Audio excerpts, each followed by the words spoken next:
अराजकता निर्माण होईल असे वक्तव्य तुमच्याकडनं केलं असं सुद्धा म्हटले. अरे तुम्ही का पाहायला लागलेत मास्तर अराजकता काय? आणखी आम्ही शांतच आहे. आम्ही आणखी सांगत होत 3दा सांगितलं धनंजय मुंडेला भाषणातून तो लोकांना आवरेव म्हणून. तुम्ही दोघा बहीण भावाने आवरा म्हणून. हे लोक आवरत नाहीत. यांनी लय देवार केलं साहेब तुम्हाला माहित नाही. इतका त्रास आहे प्रत्येक जागेवर त्रास आहे. पुढची भूमिका काय? शांततेत तर मोर्चे सुरूच आहेत. नाही मग आता हे नाही थांबले तसं तशी उत्तर द्यावंच लागतील ना. आपण राजीनामा दिला तर प्रश्न मिटणार आहे का? राजीनामे बिजीनामे आणखी 50 की. पण ज्याच्यातला जरी सुटला सुट्टी नाही हा.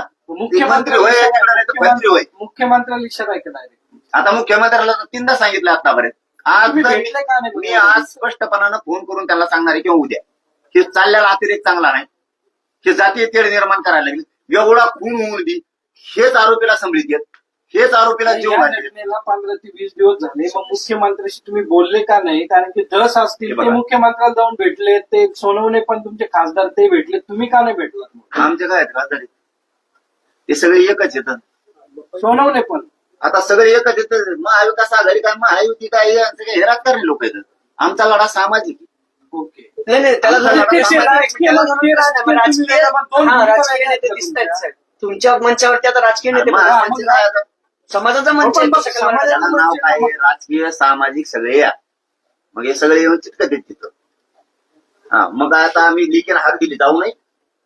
नाही तुम्ही जाणं योग्य आहे. आम्हाला त्याबद्दल दुमत नाही. त्यांनी हे नाही काय चुकीचं आहे. मग तुम्हीच म्हणता ना की राजकीय व्यासपीठावर तुमचीच भूमिका इथे डबल वाटते ना. अरे बाबा राजकीय ते मी त्याच्यात कवा बसलेलोच नाही. मग ते तुमच्याकडे येतात आहे का? अरे मी त्यांच्याकडे येत नाही ते माझ्याकडे येत नाही. समाजानं बोलवलं मग ते व्यासपीठावर सगळे जरांगे साहेब लेखीला न्याय देण्यासाठी. जरांगे त्यांनी साहेब असावं की नसावं? तुम्हाला काय वाटतं? त्यांनी असावं की नसावं?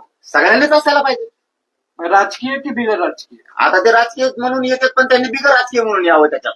महाविकास आघाडीनं पण आणि महायुतीनं पण. पाटील संतोष देशमुखचा खून आता जवळपास महिना होत आला. वाल्मिक कराडचा त्यात सहभाग आहे की नाही हे अजूनही स्पष्ट होत नाहीये. फोन करून दाखवलं म्हणताय.